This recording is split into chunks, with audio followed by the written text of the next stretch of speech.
Book दिख रही है Yes, आपको? Okay yes, ma'am.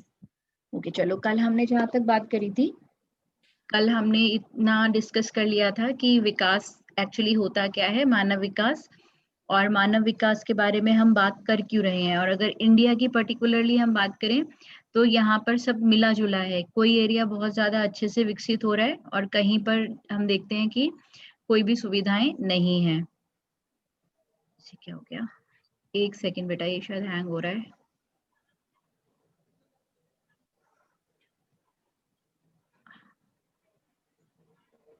यहाँ तक हमने बात कर ली थी कि मानव विकास बेसिकली है क्या। मानव विकास में हम स्वस्थ भौतिक पर्यावरण से लेकर आर्थिक, सामाजिक और राजनीतिक स्वतंत्रता, सभी प्रकार के मानव विकल्पों को सम्मिलित करते हुए लोगों के विकल्पों में विस्तार और उनके शिक्षा, स्वास्थ्य सेवाओं तथा सशक्तिकरण के अवसरों में वृद्धि की प्रक्रिया है।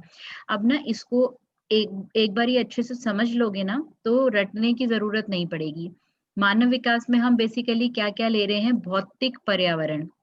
भौतिक पर्यावरण मतलब हमारा आसपास का जो इन्वायरमेंट है, क्योंकि हम स्वच्छ हवा में सांस ले सके, साफ पानी हमें आराम से मिल पाए, ठीक है, कोई भी हमारे आसपास गंदगी ना हो किसी किस्म की, तो हमारा ये भौतिक पर्यावरण, हमारे आसपास का जो पर्यावरण है, फिजिकल इन्वायरमेंट, ओके, उससे लेके स्वस्थ फिजिकल इन्वायरमेंट या बिल्कुल साफ सुथरा जिसमें हम फिजिकली ग्रो कर सकें। अच्छा, अगर हम खेलने कूदने के हमारे पास स्थान हो, अच्छा भोजन हो, अच्छी हवा हो, साफ पानी हो, तो ऑब्वियसली हमारी हेल्थ अच्छी हो जाएगी। तो स्वस्थ भौतिक पर्यावरण से लेके आर्थिक, सामाजिक और राजनीतिक स्वतंत्रता। आर्थिक मीन्स इकोनॉमिक, कि हमारे पास में कमाने के कई सारे अवसर हों, अपॉर्चुनिटीज हों, हम लर्न कर सकें, अपनी लर्निंग को हम अप्लाई कर सकें अपनी फील्ड्स में, और उससे हम अच्छा इकोनॉमिक बेनिफिट या आर्थिक संपन्नता हम प्राप्त कर सकें। सामाजिक, किसी भी प्रकार का भेदभाव ना हो समाज में, ओके, कोई डिस्क्रिमिनेशन ना हो, जैसे छुआछूत की चीजें हमारे समाज में पहले थी, अब तो काफी कम हो गई हैं, तो उस तरह की कोई चीज ना हो, सबको सामाजिक स्वतंत्रता हो, कहीं भी आओ कहीं भी जाओ। पहले जैसे आपको मालूम होगा कि जब कास्ट सिस्टम, हाँ जी बेटा, बोलो बेटा, किसने बोला था बच्चे? Ma'am,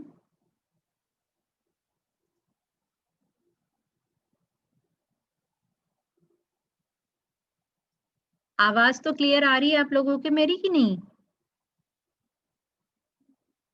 yes ma'am. ओके, क्योंकि एक्चुअली आज ना मैं लीड नहीं यूज कर रही हूँ, डायरेक्टली बोल रही हूँ, इसीलिए पूछ रही थी। ओके, क्या डाउट था, किसने बोला था मैम? कौन गायब हो गया मैम बोल के? चलो मैं कंटिन्यू करती हूँ। फिर इसके बाद में होता है राजनीतिक स्वतंत्रता। राजनीतिक स्वतंत्रता का मतलब है कि हम सबके पास में आज वोटिंग राइट है, सिर्फ जो 18 ईयर से ऊपर होना चाहिए एज में, बाकी वो मेल है, फीमेल है, कौन से कास्ट का है, कम्युनिटी का है, रिलीजन का है, इससे कोई फर्क नहीं पड़ता, हर किसी को एक वोट देने का राइट है। ओके, तो ये स्वतंत्रता भी मानव के विकल्पों में विस्तार करती है। और जब ये विस्तार होगा, जब हमारे को ये सारी तरह की स्वतंत्रताएं मिलेंगी, तो शिक्षा के बेहतर अवसरों का हम उपयोग कर पाएंगे, अच्छी स्वास्थ्य सेवाओं का उपयोग कर पाएंगे, और फिर एम्पावरमेंट आएगी, इससे हमारे को जीवन में अवसरों में वृद्धि मिलेगी। अब जैसे कि एक एग्जाम्पल लेते हैं, जो बिल्कुल पढ़ा लिखा नहीं है जो इंसान, उसके पास में विकल्प बड़े ही सीमित होंगे, वो क्या कर पाएगा, ज्यादा से ज्यादा मजदूरी का काम कर लेगा, या जिसमें कोई स्किल नहीं चाहिए ऐसा कोई काम कर लेगा। मगर अगर कोई थोड़ा सा भी शिक्षित है, थोड़ा सा उसको कंप्यूटर चलाना आता है, ऑफिस का काम करना आता है, तो वो ऑफिस में भी काम कर सकता है, वो कॉल सेंटर में भी काम कर सकता है, वो और थोड़ा सा आगे पढ़ के अपना भी कोई काम शुरू कर सकता है। तो शिक्षा के साथ हमारे अवसर भी बढ़ने शुरू हो जाते हैं। ओके, और जितने हमारे पास में अपॉर्चुनिटीज होंगी उतनी हमें पावरफुल होने की फीलिंग आएगी। इस पावरफुल होने की फीलिंग को सशक्तिकरण या एम्पावरमेंट बोलते हैं। ओके, तो ये एम्पावरमेंट की फीलिंग हमको ग्रो करने में हेल्प करती है, आगे बढ़ने में हेल्प करती है। तो ये मानव विकास की जो अवधारणाएं हैं, ये बेसिकली इसका जो है शुरुआत कहाँ से हुई थी ये हम अपनी पिछली बुक में कर चुके हैं। वैसे एक बारी मैं इसमें आपको याद दिला देती हूँ कि हमने जब बात करी थी UNDP, united nation development programme, जो 1991 में स्टार्ट हुआ था, उसमें पहली बार सही तरीके से ह्यूमन डेवलपमेंट को डिफाइन किया गया था कि हम क्या-क्या चीजें इंक्लूड करेंगे ह्यूमन डेवलपमेंट में, और टाइम टाइम पर इसको अपग्रेड भी किया जाता है। ऐसा नहीं है कि एक बार ही हमने कुछ डिफाइन कर दिया तो वो पूरे टाइम के लिए रिजिड हो गए हम उसके साथ में, या वो फिक्स हो गया, क्योंकि जैसे जैसे समय बदलेगा वैसे वैसे हमारे सोचने के नजरिए बदलते हैं, वैसे वैसे हमारे हालात बदलते हैं। तो उन परिस्थितियों के हिसाब से इसको बारी बारी चेंज किया जाता है। इस पैराग्राफ में एक बारी देखो, यहाँ पे 1990 में ये डिजाइन किया गया था, इम्प्लीमेंट 1991 में हुआ था। ओके, सो यूएनडीपी द्वारा प्रथम विकास रिपोर्ट, जो हमने बात करी थी कि एक बुक निकालता है यूनाइटेड नेशन डेवलपमेंट प्रोग्राम, हर साल एक बुक निकालता है जिसका नाम है मानव विकास रिपोर्ट। मानव विकास रिपोर्ट में सारे कंट्रीज को, जो भी यूनाइटेड नेशन का पार्ट है, उनको अलग अलग कैटेगरीज में बांटा जाता है अकॉर्डिंग टू कि उन्होंने कितना level of human development achieve कर लिया है। इसके जो सूचक है उसमें टाइम टाइम पे हम संशोधन भी करते हैं। ओके, और 1993 में हमने इसमें एक बहुत बड़ी चीज ऐड करी थी, इसको एक डेफिनेशन दी थी कि मानव विकास रिपोर्ट के अनुसार प्रगामी लोकतंत्रीकरण, मतलब प्रोग्रेसिव डेमोक्रेटाइजेशन, अभी भी बहुत सारे ऐसे कंट्रीज हैं जहाँ पे डेमोक्रेसी नहीं है। डेमोक्रेसी क्या होती है, लोकतंत्र क्या होता है, जहाँ हम अपने प्रतिनिधियों को खुद चुन सकते हैं। क्लियर है, समझ आ रहा है बच्चों? यस नो बोल दो। बेटा Yes, क्लियर है? ma'am. Yes, ma'am. Yes, ma'am. Okay okay fine. तो यहाँ पे कई सारी कंट्रीज ऐसे हैं जहाँ अभी भी डेमोक्रेसी नहीं है। डेमोक्रेसी जो है रूलिंग का सबसे अच्छा वो तरीका माना जाता है, क्योंकि अगर आप डिक्टेटरशिप की या उनकी तानाशाहों की बात करो तो वहां पे भी लोगों के पास में ज्यादा राइट्स नहीं होते। अगर हम कम्युनिस्ट की बात करें जैसे कि चाइना है, वहां पे भी लोगों के पास ज्यादा राइट्स नहीं होते। तो इसीलिए डेमोक्रेसी या लोकतंत्र जो है, वहां पे लोगों को सबसे ज्यादा पावर दी जाती है और लोगों को ग्रोथ के ज्यादा अवसर मौजूद होते हैं। इसीलिए यूनाइटेड नेशंस ने बोला कि प्रोग्रेसिव डेमोक्रेटाइजेशन, धीरे धीरे सारे देशों को डेमोक्रेसी की ओर लेकर आना है, और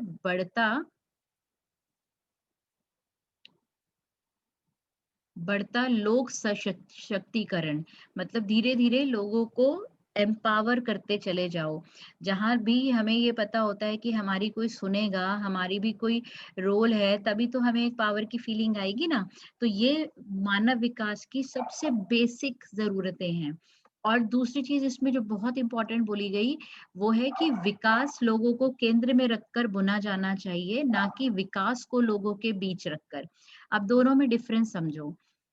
एक है कि आपने डेवलपमेंट तो सोच लिया, आपको इंडस्ट्री लगानी है, आपको ये सब सब कुछ करना है, मगर उसका लोगों पे क्या प्रभाव पड़ने वाला है इसके बारे में आपने सोचा ही नहीं।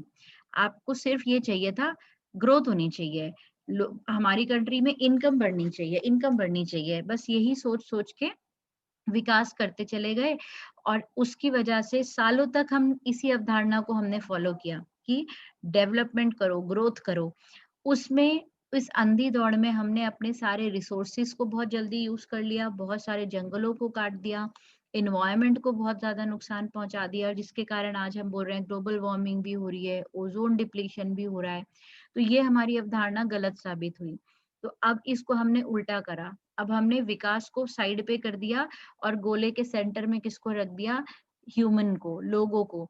जिनके लिए आप विकास कर रहे हो उनको फायदा होना चाहिए। ऐसा नहीं है जैसे चाइना में एक टाइम पर, अभी भी बल्कि वहां पे बीजिंग में ये हालत है कि लोगों को सड़कों के ऊपर ऑक्सीजन मास्क के, जैसे हमारे यहाँ पे टेलीफोन बूथ हुआ करते थे ना, ऐसे वहाँ ऑक्सीजन बूथ है। रुक रुक कर लोग जो है उसमें ऑक्सीजन लेते हैं, क्योंकि इन्वायरमेंट इतना गंदा कर दिया है उन्होंने एयर पॉल्यूशन से कि लोग सांस भी नहीं ले पाते हैं। तो इस तरह की डेवलपमेंट का भी क्या करना है हमने। ओके, तो हमें इस तरह की डेवलपमेंट करनी है जिसके सेंटर में लोग हों, जिससे लोगों को फायदा हो, ना कि नुकसान। तो समझ में आया, ये दोनों सेंटेंस बहुत इंपॉर्टेंट है बेटा, एक एक सेंटेंस में इसीलिए आपको ध्यान से बता रही हूँ, क्योंकि यू नेवर नो किस सेंटेंस के ऊपर पूरा क्वेश्चन बन के आ जाए। अगर यही एक क्वेश्चन बन के आ जाता है कि विकास लोगों को केंद्र में रखकर बुना जाना चाहिए, ना कि विकास को लोगों के बीच रखकर, विवेचना कीजिए। तो अब आप इसमें डिस्कशन क्या करोगे, आप एग्जाम्पल्स के साथ ही तो बताओगे ना, तो इसीलिए डिस्कशन बहुत इंपॉर्टेंट है।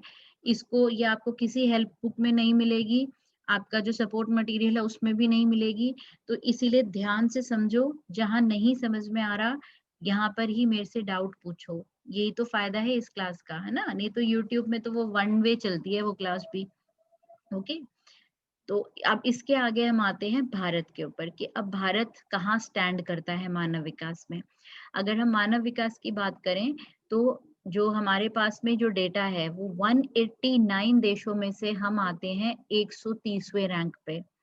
कोई बहुत अच्छा रैंक तो है नहीं, 189 कंट्री में हम 130 पे आते हैं, और हमारा HDI इंडेक्स जो आता है वो 0.640 है, जो कि एक्चुअली मीडियम मध्यम जो कंट्रीज हैं उनमें आता है। ये देखो नॉर्वे, देखो जो फर्स्ट नंबर पर है। ओके, नॉर्वे की वैल्यू है 9.953। चीन भी हमारे से आगे है 0.752। इंडोनेशिया जैसी छोटी सी कंट्री भी हमसे आगे है 0.694। और हम कहाँ पर आते हैं, हम इधर आते हैं बांग्लादेश और पाकिस्तान के अड़ोस पड़ोस में। श्रीलंका भी हमसे आगे है। ओके, तो ये हमारा जो लेवल है भारत का, ये कोई बहुत अच्छा लेवल नहीं है। हम अपने आप को बड़े उससे बोलते रहते हैं कि हम तो सुपर पावर बनने वाले हैं, हमने ये अचीव कर लिया, वो अचीव कर लिया, बट वो डेवलपमेंट लोगों तक कहाँ पहुंची, कितनी पहुंची, ये यहाँ से डिसाइड होता है। बट इसके ऊपर बहुत सारे लोग जो हैं वो क्वेश्चन मार्क भी उठाते हैं, क्योंकि उनका क्या मानना है कि आप जो जो सूचक या इंडिकेटर्स लेकर के ये डिसाइड कर रहे हो, ओके, ये इंडिकेटर्स सारे देशों के ऊपर सही तरीके से लागू नहीं होते।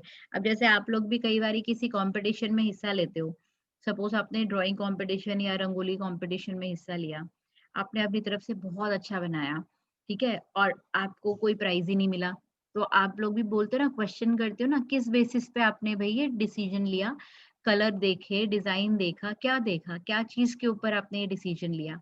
तो वैसे ही इंडिया भी क्वेश्चन करता है कि आप जो पैरामीटर्स ले रहे हो, जो यूएनडीपी के पैरामीटर्स हैं, वो बेसिकली क्या है।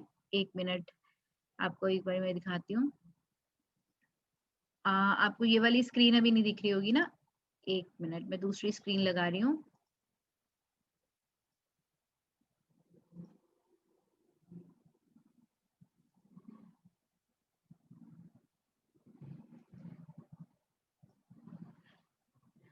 जो यूएनडीपी है उसके बेसिक क्राइटेरियाज क्या हैं ह्यूमन डेवलपमेंट इंडेक्स कैलकुलेट करने के। एक तो वो ग्रॉस इनकम, मतलब हर इंसान के पास में कितना पैसा आ रहा है, कितना पैसा वो खर्च कर सकता है, उसके आधार पर देखता है। A decent level standard of living. दूसरा लाइफ एक्सपेक्टेंसी या जीवन प्रत्याशा, कितनी लंबी और हेल्दी लाइफ हम जी रहे हैं। और तीसरा है एजुकेशन।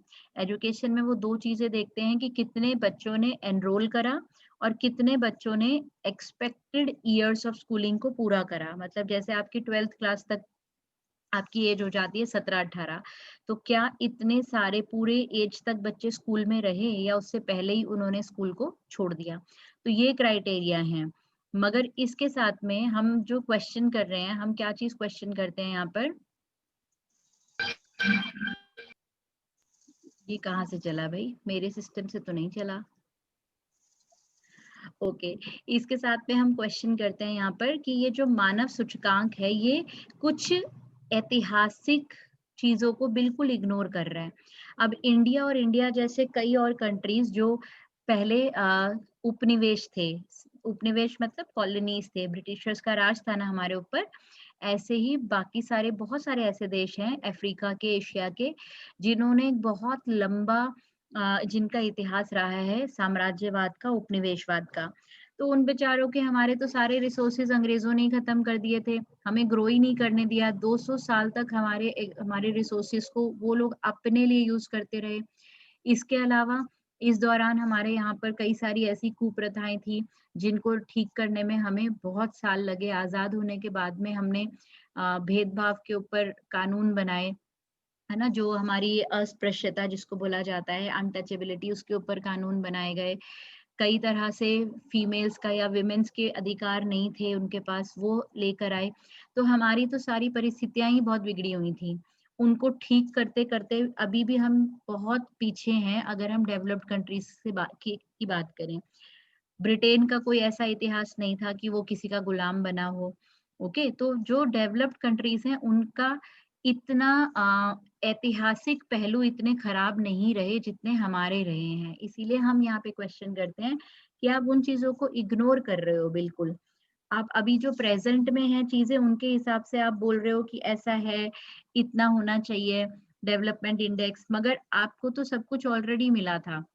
जैसे कि अगर कोई बच्चा है जिसको सब कुछ घर में अवेलेबल है, ओके, और फिर भी उसको उसको और एक बच्चा जिसके पास में किताबें भी नहीं है, जिसको दिन में काम भी करना पड़ रहा है, ठीक है, जिसके पास खाने के लिए भी नहीं है, आप उन दोनों को कंपेयर कर रहे हो। समझ रहे हो यहाँ पे क्या डिस्क्रिपेंसी आ रही है, कि एक के पास कुछ भी नहीं था और एक के पास सब कुछ है, और उन दोनों की परफॉर्मेंस को हम कंपेयर कर रहे हैं। ओके, तो ये जो है ये क्राइटेरिया ही अपने आप में ठीक नहीं है। इसके ऊपर भारत जो है और बहुत सारे और विकासशील देश इसको क्वेश्चन करते हैं, बट फिर भी क्योंकि अब वर्ल्ड में रह रहे हैं तो वर्ल्ड के नियमों को तो मानना ही पड़ेगा। तो हमने भी अपने लेवल पर हमने भी यूएनडीपी के हिसाब से स्टेट वाइज अपनी मानव विकास रिपोर्ट तैयार करी।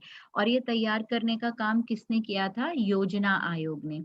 योजना आयोग अब डिसॉल्व कर दिया गया है और योजना आयोग की जगह अब जो नई एजेंसी बनी है, ऑर्गेनाइजेशन बनी है, उसको हम नीति आयोग बोलते हैं। ओके, योजना आयोग अब नहीं है। योजना आयोग का नया नाम क्या है बताओ? अभी बताया मैंने।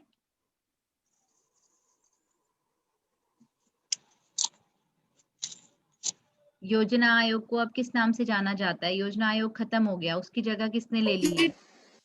हाँ, नीति आयोग। नीति आयोग ने। शाबाश शाबाश, नीति आयोग ने। तो नीति आयोग सॉरी, योजना आयोग ने सारे राज्य केंद्र शासित प्रदेशों,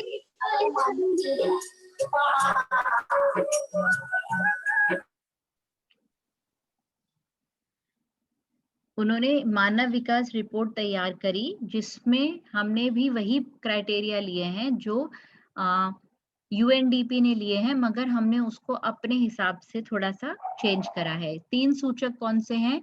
आर्थिक उपलब्धि, एक पहला आधार है हमारा आर्थिक उपलब्धि, दूसरा है सामाजिक सशक्तिकरण, और उसके बाद में सामाजिक वितरण न्याय भी उसी में आ जाता है। फिर साथ में हमारी अभिगम्यता या एक्सेस और स्वास्थ्य। इनको अब एक एक करके समझते हैं। पहले आर्थिक उपलब्धि के सूचक। आर्थिक उपलब्धि, आर्थिक word is related to money. जब भी हम आर्थिक शब्द बोलेंगे ना तो हमारे दिमाग में आता है कि इससे कितनी आय आ रही है, कितना हम व्यय कर पा रहे हैं, मतलब क्या अर्न कर पा रहे हैं और क्या एक्सपेंड कर पा रहे हैं, एक्सपेंडिचर क्या कर पा रहे हैं हम। ओके, तो समृद्धि जो है, पहले एक पॉइंट पे हमने आपको ध्यान हो तो फर्स्ट बुक में पढ़ा था कि सबसे पहले जो हमने जब डेवलपमेंट की बात करी तो लोगों का सिर्फ और सिर्फ एक क्राइटेरिया था कि सबको ज्यादा से ज्यादा इनकम मिले, और जितनी ज्यादा इनकम होगी उतनी ज्यादा डेवलपमेंट होगी। तो ये सबसे पहली अवधारणा थी। मगर जब बहुत सालों तक हम इस अवधारणा को लेकर चलते रहे तो फिर तब बाद में धीरे धीरे समझ में आया कि नहीं, ऐसा तो नहीं था। केवल आर्थिक आप अगर लोगों को अवसर देते हो, उससे उनकी सामाजिक समस्याएं या स्वास्थ्य संबंधी समस्याएं वो सब तो नहीं खत्म हो सकती। तो इसीलिए उसमें कुछ और भी ऐड करना चाहिए। ओके, तो पहले सबसे पहले हमने बात करी आर्थिक उपलब्धियों की। अब इसको एक बार वर्ड बाय वर्ड रीड करते हैं। समृद्ध संसाधन आधार और इन संसाधनों तक सभी, विशेष रूप से निर्धन, पद और हाशिए पर छोड़ दिए गए लोगों की पहुंच, उत्पादकता, कल्याण और मानव विकास की कुंजी है। अब इसमें एक एक वर्ड को ध्यान से समझते हैं। समृद्ध संसाधन आधार मतलब डेवलप्ड रिसोर्स बेस। हमारे कंट्री में जितने भी प्राकृतिक रिसोर्सेस हैं, मतलब हमारे जैसे पेट्रोलियम हो गया, या हमारे पास में जैसे नदियां हैं तो उसमें हाइड्रो इलेक्ट्रिक पावर जनरेशन हो गया, तो जो हमें नेचर ने दिया है उसको हम किस लेवल तक कैसे ग्रो कर सकते हैं। समृद्ध संसाधन आधार, रिसोर्स बेस को स्ट्रॉन्ग करना है, पहली चीज। दूसरी चीज, रिसोर्स बेस जो हमारा बन गया है उसकी उस तक सबकी पहुंच होनी चाहिए। ओके, कौन कौन, स्पेशली जो लोग निर्धन हैं, जो लोग बहुत टाइम तक एक्सप्लॉयटेशन का शिकार रहे हैं, जैसे कि जिनके साथ में छुआछूत किया गया या जिनके साथ भेदभाव किया गया, ऐसे लोगों को भी संसाधनों तक पहुंचने का अधिकार हो। ठीक है, उसके साथ में उत्पादकता मतलब प्रोडक्टिविटी। अगर आप 10 घंटे काम कर रहे हो मगर 10 घंटे में आप जो है उतना काम नहीं कर पा रहे हो जितना एक्चुअली में 10 आवर्स में होना चाहिए, तो इसका मतलब आपकी प्रोडक्टिविटी कम है। वही काम, 10 घंटे का काम कोई इंसान जो है वो 5 घंटे में भी बहुत अच्छे से कर देता है, स्मार्टली कर लेता है, और कोई 10 घंटे के काम को 12 घंटे लगा के करता है। तो ये डिफरेंस, उत्पादकता या प्रोडक्टिविटी इंक्रीज करो, वर्किंग आवर्स बढ़ा देने से क्वालिटी नहीं बढ़ती। ये चीज आपकी पढ़ाई पर भी लागू होता है। ऐसा नहीं है कि आप दिन में 12 घंटे पढ़ोगे तभी आपका रिजल्ट अच्छा आएगा, नहीं। अगर आप क्वालिटी से आप 4 घंटे भी पढ़ रहे हो डेली तो भी आप अपने रिजल्ट को इम्प्रूव कर सकते हो, बट क्वालिटी मैटर करती है, क्वांटिटी नहीं। तो जब हम उत्पादकता की बात करते हैं तो यहाँ पर भी क्वालिटी वर्क। ओके, लोग ऑफिसों में जाकर एक्चुअली में कितना काम कर रहे हैं, एक्चुअली में जो वो काम करेंगे वही उनकी प्रोडक्टिविटी है। ओके, साथ में कल्याण, कल्याण मतलब वेलफेयर, लोगों के वेलफेयर के बारे में हम सोचें कि कैसे लोगों का भला हो सकता है, उनको ज्यादा से ज्यादा शिक्षा के अवसर मिल पाए, स्वास्थ्य के अवसर मिल पाए, अच्छी साफ सुथरी सराउंडिंग्स में वो रह पाए। तो ये सब मानव विकास की कुंजी है। ओके, समृद्ध संसाधन आधार, प्रॉपर रिसोर्स बेस, उस रिसोर्स तक सबकी पहुंच, साथ में बढ़ती उत्पादकता और कल्याण, जब ये सब मिल जाएगा तभी हम मानेंगे कि ये सब मानव विकास की कुंजी है। और इन सबको करने के लिए भाई पैसा तो चाहिए। अब आप जब बोल रहे हो कि हमें रिसोर्स बेस बनाना है तो टेक्नोलॉजी डेवलप करनी पड़ेगी, और टेक्नोलॉजी डेवलप करने के लिए आपको नए नए रिसर्च सेंटर खोलने पड़ेंगे। तो वहां पे जो रिसर्चेस हो रही हैं, जो कुछ भी हो रहा है उसमें, अभी जैसे कोरोना के वैक्सीन के लिए जगह जगह पे रिसर्च हो रही है, तो उसमें पैसा तो लग रहा है ना। वो पैसा सब कहाँ से आता है? पूरे कंट्री के अंदर जितनी भी चीजों का उत्पादन होता है, चाहे वो वस्तुएं हो चाहे वो सर्विसेज हो, उन सब के मॉनेटरी वैल्यू मतलब उनके जो पैसों में उनका मूल्यांकन अगर हम करें और उस पूरे अमाउंट को जोड़ दें तो उसको हम बोलेंगे सकल घरेलू उत्पादन। ओके, इसको हम इस तरह से समझते हैं कि जैसे एक घर है, एक घर में पापा भी अर्न कर रहे हैं। ओके, साथ में पापा के साथ में भाई भी अर्न कर रहा है। सपोज पापा जो है वो 10,000 रुपीज, इसको थोड़ा कहीं नोट करो करो ताकि सॉल्व कर पाओ। पापा 10,000 रुपीज कमाते हैं, भाई भी 10,000 रुपीज कमाता है। ओके, साथ में मम्मी एक्स्ट्रा घर पे काम करती है, 5,000 रुपीज घर के काम के साथ वो कमाती हैं। साथ में एक छोटी बहन है जो घर पे ट्यूशंस लेती है और वो भी 5,000 रुपीज कमाती है। ठीक है, तो एक घर में ये 4 लोग हैं और चारों अलग अलग तरीके से कमा रहे हैं। तो अब इस घर की टोटल इनकम वैल्यू क्या हुई? सारे मिला के कितना कमा पा रहे हैं? 10,000 पापा कमा रहे हैं, 10,000 ही भाई कमा रहा है। 5,000 मम्मी कमा रही है एक्स्ट्रा काम करके घर में, और 5,000 बहन कमा रही है ट्यूशंस करके। तो पूरे घर की टोटल इनकम मिला के कितनी हुई बताओ? मैम 20,000। 20,000 हुई मैम दोबारा? 30,000 होगी। 30,000 होगी, क्योंकि 10,000 और 10,000 तो पापा ही कमा रहे हैं, 10,000 भाई कमा रहा है, तो 20 हो गया तो यहीं पर ही। और 5 जो है बहन और मम्मी कमा रहे हैं, तो हाँ टोटल हो जी। गया यहाँ पे 30,000। ठीक है, अब ये 30,000 जो है इसको हम कंपेयर करते हैं पूरे देश की इनकम जैसे होती है, सारे लोग क्या कमा रहे हैं उसका हमने टोटल कर लिया, तो वो हमारा बन गया सकल घरेलू उत्पाद। क्या बन गया? सकल घरेलू उत्पाद। ओके, तो सकल घरेलू उत्पाद का मतलब ये तो हमने एक घर के लेवल पे निकाला ना, तो ऐसे ही पूरे कंट्री के सारे घरों में जितना जो भी अर्न कर रहा है, जितना भी इंडस्ट्रीज में सामान बन रहा है, सब कुछ को ऐड कर लिया, तो बन गया हमारा सकल घरेलू उत्पादन।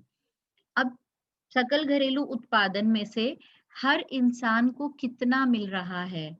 अब कोई 10,000 कमा रहा है, जैसे इस फैमिली में हमने देखा भाई और पापा दोनों 10,000 कमा रहे हैं, जबकि बहन और मम्मी 5,000 कमा रहे हैं। मगर अगर हम इनकी टोटल इनकम 30,000 को कितने लोग हैं, 4 लोग हैं, उससे डिवाइड कर देंगे, तो इन सब की एवरेज इनकम क्या निकलेगी? एवरेज इनकम निकलेगी इनकी 7,500। ठीक है, तो ऐसे ही हम पूरे देश की जो इनकम होती है उसको पूरे देश की पॉपुलेशन के साथ डिवाइड कर देते हैं, तब हमें पता चलता है कि एक्चुअली में इस आय का कितना हिस्सा एक इंसान के पास जा रहा है, प्रति व्यक्ति उपलब्धिता। ओके, क्योंकि हम ऐसे तो हमें बड़ा वो लगता है भाई कोई तो 1 लाख कमा रहा है एक महीने में, कोई 1,000 रुपए भी नहीं कमा रहा, तो हम एक एवरेज निकालते हैं कि एक एवरेज इंडियन के पास में एक्चुअली में कितना पैसा आता है, और इसको हम क्या बोलेंगे? प्रति व्यक्ति उपलब्धिता। दोनों में अंतर समझ आ रहा है? एक तो पूरे देश के लिए है और एक जो है वो पूरे एक दूसरा जो है पूरे देश की पॉपुलेशन को उससे डिवाइड करा, और उसके बाद में जो नंबर निकल के आया वो हो गया हमारा पर कैपिटा इनकम बोलते हैं इसको इंग्लिश में, और हिंदी में प्रति व्यक्ति उपलब्धता। ओके, और अगर हम इसको इंडियन रुपीस में काउंट करके अगर मैं बताऊं आपको, इंडियन रुपी में पर कैपिटा इनकम इस समय हमारी जो है वो 1,25,408 रुपीज है एज पर 2018-19। ओके, जबकि एक्चुअली में हर कोई तो इतना नहीं कमा रहा ना, तो ये जो है भेदभाव आ जाता है, इम्बैलेंस आ जाता है, उसको ठीक करना ही विकास का सबसे बड़ा चैलेंज है कि सबके पास में लगभग बराबर हो। ऐसा नहीं हो सकता कि सबको आप बांट दो बराबर, नहीं, सब अपनी मेहनत के हिसाब से पा रहे हैं, तो आपको अवसरों में इंक्रीज करना है जिससे लोगों के पास अपॉर्चुनिटी आए। ठीक है, आर्थिक उपलब्धि और लोगों की भलाई, आर्थिक विकास, रोजगार के अवसर तथा पर संपत्तियों तक पहुंच पर निर्भर करता है। ओके, कितना आपके पास में अपॉर्चुनिटी है आगे बढ़ने की। कई देखो कई लोग होते हैं उन्होंने मजदूरी से जीवन स्टार्ट किया, मजदूरी पे ही खत्म कर देंगे, मगर कई लोग उसको भी चैलेंज में लेते हैं, उसमें भी सीखते जाते हैं, साथ साथ पढ़ाई करते हैं और आगे धीरे धीरे बढ़ते चले जाते हैं। तो ये इंक्रीज जो है इसके अवसर होने चाहिए। अब जैसे हमारी जो नई एजुकेशन पॉलिसी आ रही है उसमें पढ़ाई को कंटिन्यू करने के बड़े अच्छे अच्छे नए नए तरीके निकाले जा रहे हैं कि लोग अपने काम के साथ साथ भी अपनी पढ़ाई को आगे कंटिन्यू कर पाए। तो ये हमने क्या करा, ये एक नई सोच आ रही है कि अवसरों को बढ़ाओ, ताकि ऐसा नहीं है कि जो एक छोटी पोस्ट पे अगर किसी ने ज्वाइन किया है तो वो जीवन भर उसी पोस्ट पे रहेगा, नहीं, उसको भी पूरे अवसर दो कि वो आगे बढ़कर सीख कर और ज्यादा अच्छी जगह पर जा सके। ओके, विगत वर्षों में भारत की प्रति व्यक्ति आय में वृद्धि दर्ज की गई है, और उपभोग भी, जितना आपके पास पैसा आता है उतना आप खर्च भी करते हो, तो उपभोग व्यय में भी वृद्धि हुई है। गरीबी रेखा के नीचे रहने वाले लोगों में भी गिरावट आई है। गरीबी रेखा क्या है? एक रेखा हमने इमेजिनरी रेखा बनाई है कि भाई इससे कम अर्निंग वाले लोगों को हमने गरीबी रेखा में रखा है। ये 9th क्लास में आपका एक चैप्टर भी था, आप वो पढ़कर आए हो पूरा। ओके, इसके हिसाब से गरीबी रेखा के हिसाब से अगर हम देखें तो 2011-12 में गरीबी रेखा में नीचे रहने वाले लोगों का प्रतिशत ग्रामीण क्षेत्रों में 25.7 था, शहरी क्षेत्रों में 13.7, और पूरे देश में 21.9% लोग जो हैं वो गरीबी रेखा से नीचे हैं, मतलब उनको बेसिक खाना पीना रहना भी अवेलेबल नहीं है, जो एक बहुत ही दुख की बात है। अगर हम इस गरीबी के आंकड़ों को पूरे कंट्री में देखें तो यहाँ पे भी आपको डिस्पैरिटीज दिखाई देंगी। छत्तीसगढ़, मध्य प्रदेश, मणिपुर, उड़ीसा तथा दादर और नगर हवेली में इसका प्रतिशत 30% से भी अधिक जनसंख्या गरीबी रेखा के नीचे आती है। नेशनल एवरेज क्या है हमारी? 21, मगर इन प्रदेशों में, इन जगहों पे 30% से ज्यादा लोग गरीबी रेखा के नीचे हैं, जबकि गुजरात, हरियाणा, जम्मू कश्मीर, महाराष्ट्र, मेघालय, नागालैंड, त्रिपुरा, उत्तराखंड, यहाँ पे 10 से 20% लोग जो है वो गरीबी रेखा से नीचे रहते हैं। तो ये 3 कैटेगरीज आप इसकी बना सकते हो आंसर में। अगर आपसे क्वेश्चन पूछा जाए कि भारत में गरीबी रेखा से नीचे रहने वाले लोगों में क्षेत्रीय भिन्नता क्या है, तो आपका पहला पॉइंट हो जाएगा 30% से। पहले तो आप नेशनल एवरेज बताओगे, ये वाली जो हमने बात करी, फिर आप बताओगे कि कितने लोग जो हैं वो 30% से भी कौन-कौन सी स्टेट्स हैं जहाँ 30% से अधिक लोग गरीबी रेखा के नीचे हैं। फिर दूसरी कैटेगरी बनेगी 10 से 20 वाली, जिसमें ये वाले राज्य आ जाएंगे, और फिर थर्ड कैटेगरी है जहाँ 10% से कम लोग गरीबी रेखा के नीचे हैं, जिसमें मेनली आपके आंध्र प्रदेश, दिल्ली, गोवा, हिमाचल प्रदेश, केरला, पंजाब, सिक्किम, पुदुचेरी, अंडमान निकोबार, दमन। अच्छा, एक चीज अब ये ध्यान रखना कि ये डेटा हमारा 2011 से पहले का, 2011 तक का है, और अब हमारा जम्मू कश्मीर जो है वो अब यूनियन टेरिटरी बन गया है, पहले वो स्टेट काउंट होता था, तो ये डिफरेंस यहाँ पर रहेगा। ओके, फिर गरीबी वंचित रहने की अवस्था है। वंचित मतलब उनको वो चीजें नहीं मिल पा रही जो उनको मिलनी चाहिए। ओके, तो ये एक बहुत बड़ा चैलेंज है कि हम सबको सब कुछ जो है वो अवेलेबल करा पाए। बिना रोजगार की आर्थिक वृद्धि और अनियंत्रित बेरोजगारी भारत में गरीबी के अधिक होने का महत्वपूर्ण कारण है। क्योंकि हम यहाँ पर क्या देख रहे हैं, जो ग्रोथ हो रही है ना, उसमें ज्यादा नई इंडस्ट्रीज नहीं लग रही हैं, लोगों को नए रोजगार नहीं मिल रहे हैं। हर साल कितने लोग ऐड हो जाते हैं उस एज ग्रुप में जहाँ पे उनको जॉब चाहिए, मगर हमारे पास जॉब्स नहीं है उनको देने के लिए। तो इसके कारण भी गरीबी बढ़ती चली जा रही है। अभी जैसे हमने एक फैमिली का एग्जाम्पल लिया कि एक फादर है, वो 10,000 रुपीज अर्न कर रहा है, भाई भी 10,000 कर रहा है, मगर अगर किसी कारण से भाई को नौकरी ही नहीं मिल पाती, तो भाई का बोझ भी पापा के ऊपर ही रहता, तो उनके हालत और खराब हो जाते। भाई की अगर ऐसी हालातों में विवाह कर दिया जाए, तो उसका बोझ, जो नया मेंबर ऐड होगा, उसका बोझ भी परिवार के ऊपर आ जाएगा और भी मुश्किल हो जाएगी। तो इस तरह से वो उनका लेवल ऑफ लिविंग नीचे ही आता चला जाएगा। तो ये बहुत जरूरी है कि हम अपनी इकोनॉमी में नई जॉब्स, नई अपॉर्चुनिटीज क्रिएट करें, जिसके लिए अभी हम बहुत सारी चीजें कर रहे हैं, जैसे मेक इन इंडिया। हम क्यों बोल रहे हैं मेक इन इंडिया, कि यहाँ पे इंडस्ट्रीज आएंगी तो लोगों को रोजगार मिलेगा, और इसीलिए हम सारे कंट्रीज को इनवाइट कर रहे हैं कि यहाँ पर आकर आप इंडस्ट्रीज लगाओ। ये टेबल यहाँ पर एक पूरा दिया हुआ है, भारत में गरीबी 1999 टू 2000, तो आप इसमें देख सकते हो। इसी का जो है ये वर्जन यहाँ पर हमने पढ़ा, जिसमें हमने 3 ग्रुप्स में इसको डिवाइड किया। आपकी कल की क्लास में आपको होमवर्क इसी इनमें से मिलेगा, बल्कि कल की क्लास में आपका इससे आगे तक का कवर हो जाएगा। तो अभी मैंने इसका आपको एक ओवरव्यू दे दिया है, इसके आगे अभी हम और नहीं जा रहे, क्योंकि नेक्स्ट पैरामीटर स्टार्ट हो जाएगा इसके बाद में, स्वस्थ जीवन के सूचक। ये हम कल करेंगे। ओके, कल भी हमारी क्लास, कल नहीं होगी हमारी ये वाली क्लास, नहीं होगी कल, आपकी ऑनलाइन वाली क्लास रहेगी सिर्फ। ठीक है, ओके मैम। स्टॉप कर देते हैं एक बारी, और रिकॉर्डिंग भी स्टॉप कर देती हूँ ताकि हम डिस्कशन